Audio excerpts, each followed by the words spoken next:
Assalamualaikum warahmatullahi wabarakatuh. Selamat siang, salam sejahtera untuk kita semuanya. Pecinta masa depan negeri. Pertama, kami mengucapkan selamat Hari Ibu kepada seluruhnya, maksudnya para ibu-ibu yang menjadi pelopor untuk masa depan negeri ini.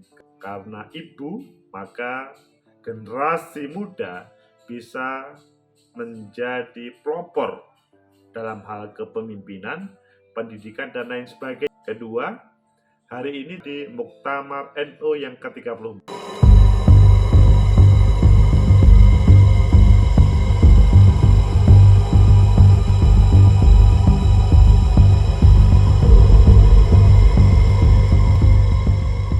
Muktamar NU yang ke-34. Selamat menjalankan muktamar.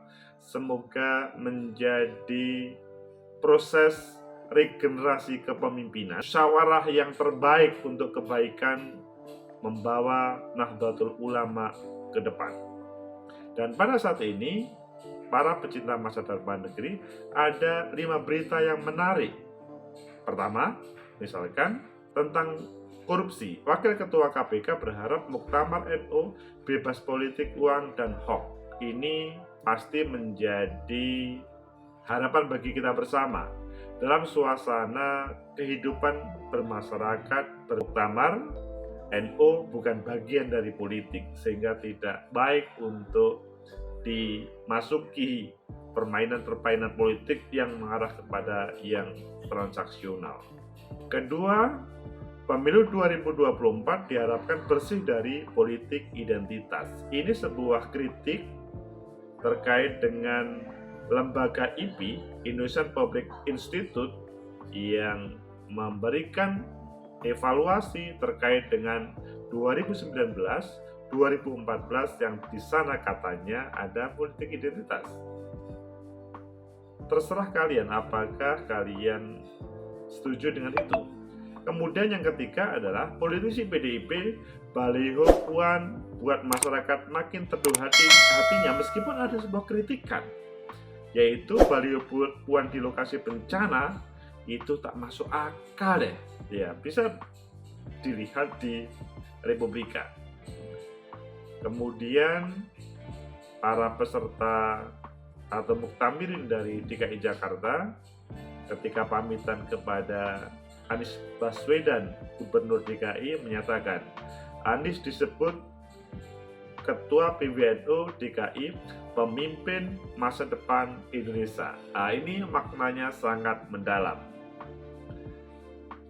Selanjutnya ada berita yang kurang sedap. Ketua DPR ungkap alasan RUU TPKS tak masuk paripurna tahun ini. Yang ini ditunggu-tunggu oleh banyak orang, yaitu bagaimana tidak terjadi terantisipasi pidana kekerasan seksual, yang itu sudah kita tunggu tapi ia tidak diproses.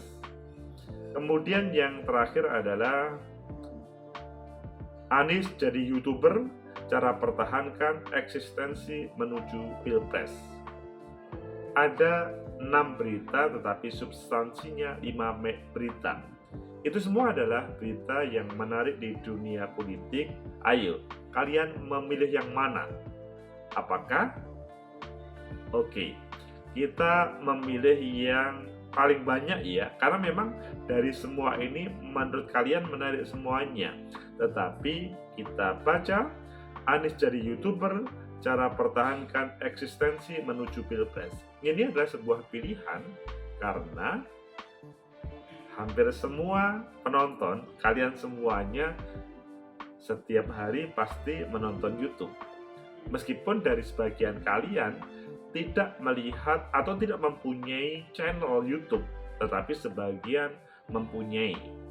Hampir semua lembaga yang ada di negeri ini sudah mempunyai channel YouTube, baik negeri, maksudnya milik pemerintah, ataupun lembaga-lembaganya, bahkan swasta, organisasi-organisasi, bahkan kalian secara personal mempunyai channel YouTube.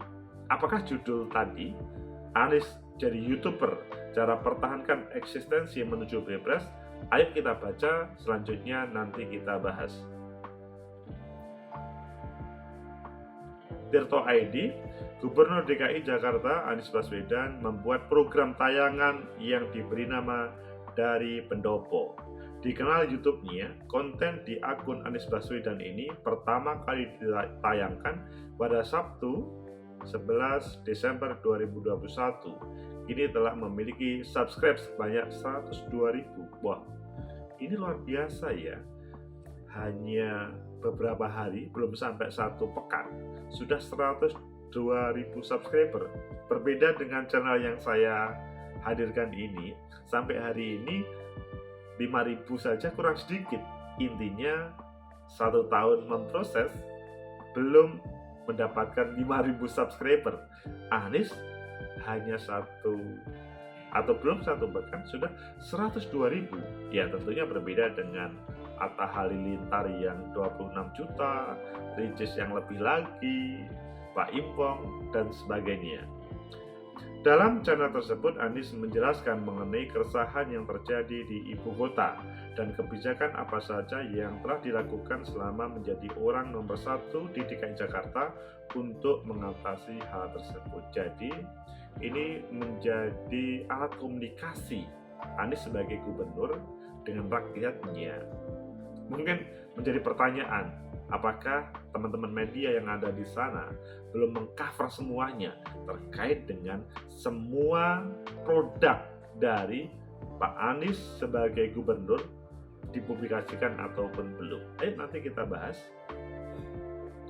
Channel YouTube tersebut dia buat menjelang akhir kepemimpinannya sebagai gubernur DKI, yaitu 16 Oktober 2022 mendatang. Jadi taruhlah kurang 11 bulan Anies Baswedan menyelesaikan kepemimpinannya di DKI Jakarta. Nah, ini ada ya semacam prediksi, kemungkinan karena dia akan menyelesaikan. Direktur Eksekutif Parameter Politik Indonesia, Adi Prayitno menilai Anies membuat channel YouTube karena dia khawatir kehilangan panggung politiknya setelah tidak lagi menjadi gubernur DKI. Adi sebut YouTube merupakan cara Anies agar mempertahankan eksistensinya hingga gelaran pemilihan Presiden 2024. Seperti saja seorang Adi Prayitno, Direktur Parameter Politik Indonesia menyampaikan, ya itu adalah supaya tidak kehilangan panggung politik. Boleh-boleh saja. Dan itu ketika disampaikan kepada Anies Baswedan, ya mungkin iya, mungkin tidak. Tetapi itu yang dilakukan oleh Anies Baswedan terkait dengan 1 tahun atau 11 bulan menjelang habisnya. Tapi mengapa kok langsung disorot terkait dengan menjelang habisnya? Sebab Anies masuk dalam bursa Capres 2024 sementara rentang waktu terakhir jabatannya sebagai gubernur sampai pemilu masih cukup panjang. 2 tahun, ya 2 tahun lah kira-kira, 22, 23, 24, ya nggak sampai 2 tahun sih sebetulnya, sekitar 1 tahun 6 bulan atau mungkin hanya 1 tahun 4 bulan. Dia tujuannya agar untuk meningkatkan elektabilitasnya. Ini kata tadi. Yang sebagai salah satu bakal capres 2024 berdasarkan lembaga survei Politika Research and Consulting PRC, elektabilitas Anies sebagai capres 2024 sebesar 13,6%, masih di bawah Prabowo 21,1%, Ganjar Pranowo 20,5%. Memang kalau berbicara survei itu naik turun ya, terkadang atau Pak Anies pernah di atas, Pak Prabowo pernah di atas, Pak Ganjar juga di beberapa tayangan dia selalu menjadi runner up seakan-akan gitu loh.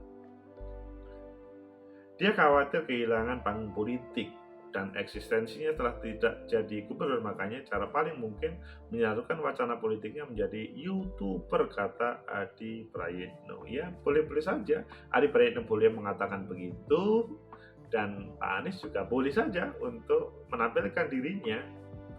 Apakah benar atau tidak, ya Pak Anies yang tahu.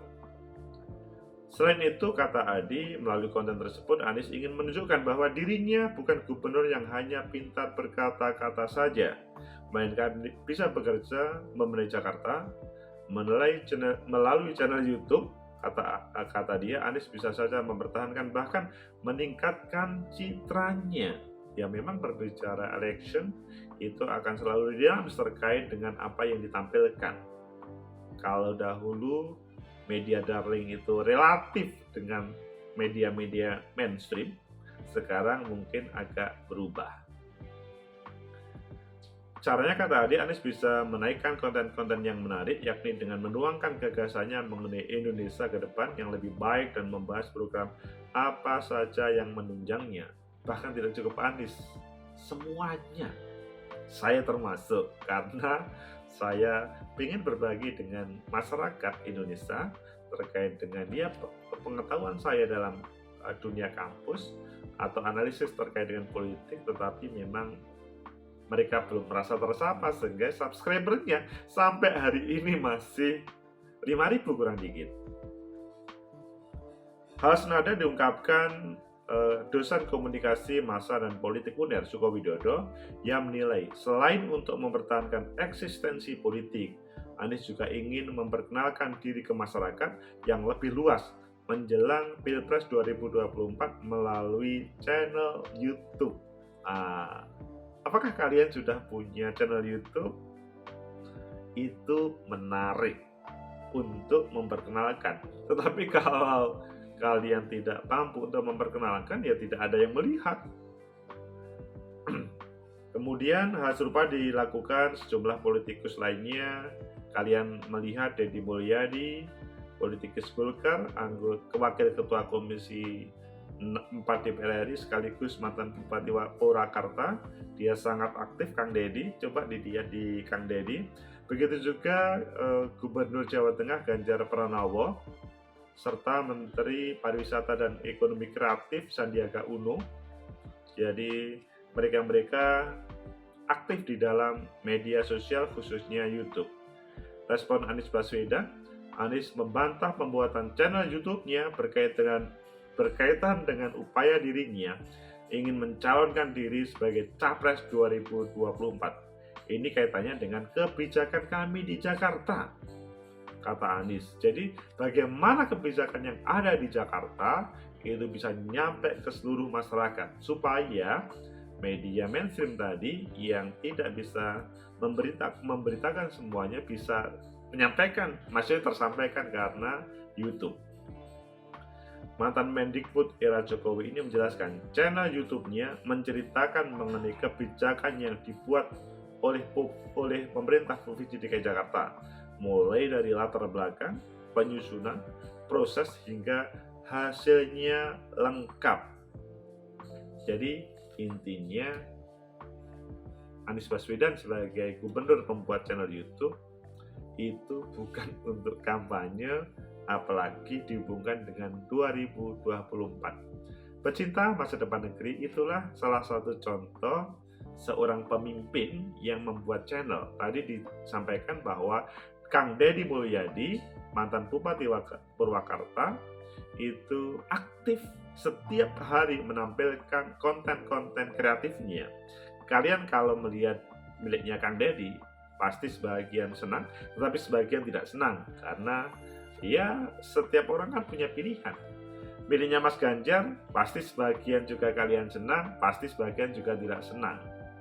Berbeda lagi kalau kalian melihat milihnya Refli Harun yang selalu memberikan kritik masukan terhadap negara dengan ya tentunya jalur-jalur yang benar yang diperbolehkan, kalau tidak pasti dia sudah ditangkap. Berbeda dengan yang ditampilkan oleh Atta Halilintar, Ricis, Mbak Impong, dan lain-lainnya yang itu sebatas hiburan. Pecinta masa depan negeri, bagaimana menurut kalian? Saya sebagai konten kreator di YouTube, itu sampai 1 tahun terakhir ini, maksudnya mengawali sekitar bulan Agustus 2020 sampai hari ini Desember 2021, subscribernya masih minim, belum sampai 5.000. Coba lihat di Agus M. Fauzi Official. Jadi untuk tembus 5.000 saja sampai hari ini berat. itu pertanda konten-konten yang saya buat tidak sebegitu menarik. Karena apa? Dia yang menonton sedikit, itu pun berjuang dengan keras. Jadi kalian kalau mau membuat channel YouTube, boleh, siapapun boleh.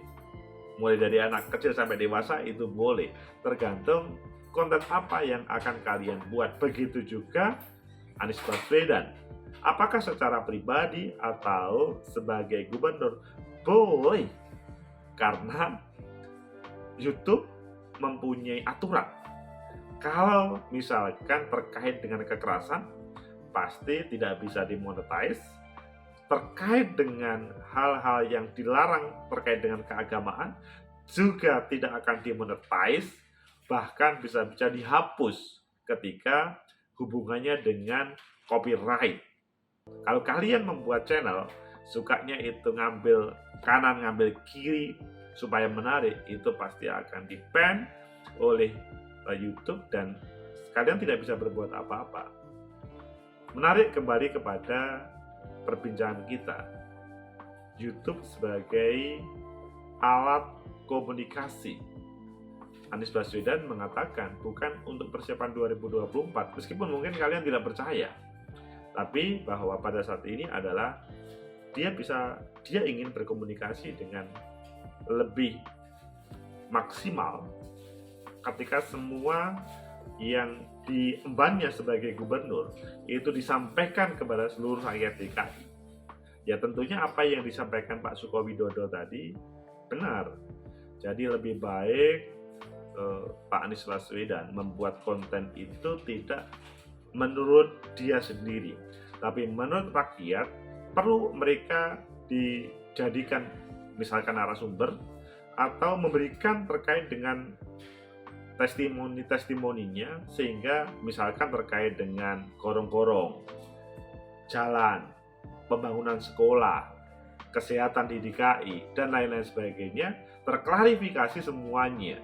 Meskipun pasti ada pro dan kontra, tetapi minimal kalian atau Pak Anies ataupun saya membuat channel di media sosial khususnya YouTube itulah hak dan diperbolehkan. Pecinta masa depan negeri, kita masih ingat kalau berbicara Indonesia, media sosial itu menarik untuk instrumen kemenangan dalam politik, mulai pilkada DKI 2012-2013. Yang lebih terasa lagi bagaimana pemilu 2014, dilanjut sesudah itu pilkada-pilkada di berbagai tempat, dan begitu juga di DKI di 2018 kemarin. Di 2019 pemilu juga diwarnai media sosial. Sekarang adalah siapapun boleh untuk menghadirkan channel YouTube ataupun lainnya, itu adalah sebagai alat komunikasi. Kalau kalian memang disukai oleh rakyat atau viewer, maka banyak yang akan menonton. Tapi kalian kalau tidak disukai, maksudnya konten-kontennya, pasti akan dijauhi atau minimal mereka tidak ingin menyapa. Anies Baswedan pun begitu. Ganjar Pranowo, Kang Deddy Mulyadi, Sandiaga Uno, dan semuanya. Kalau konten-kontennya adalah merupakan kontraproduktif membangun negeri, atau sangat personal, maksudnya perspektifnya sangat pribadi, maka dia akan ditinggalkan atau tidak akan nonton. Bahasanya adalah wis ngomong karammu dewi. Nah, silahkan berbicara, terserah kamu sendiri. Itu kalau konten dalam channel itu subjektif. Kalau objektif, maka akan bagus. Semoga bermanfaat, semoga kalian juga bisa membuat channel-channel yang lain. Bermanfaat, like, subscribe, comment, and share. Sampai jumpa.